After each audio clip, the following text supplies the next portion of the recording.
Yun, magandang hapon sa ating lahat. Kape tayo, mga kapatid. Yan, habang ako'y nagkakape, magbigay lang ako sa inyo ng konting kaalaman about sa pagiging pagkakaibigan. About sa grupo.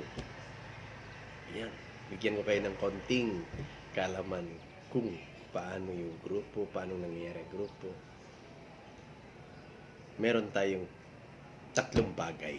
Yan. Meron tayong tatlong uri ng kaibigan sa iyong buhay. Yan ay tatlong uri.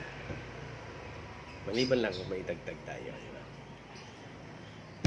Itong tatlong uri ng kaibigan sa iyong buhay. Una sa lahat, number 1, kaibigan para bigyan ka ng leksyon. Yan. Yun ang una. Pangalawa, number 2, mga kaibigan para sa isang panahon upang bigyan ka ng isang alaala. Yan. Tandaan. At number 3, mga kaibigan habang buhay upang bigyan ka ng tahanan mula sa iyong puso.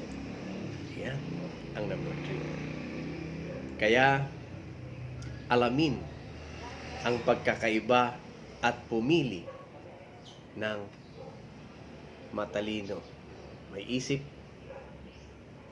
at may puso.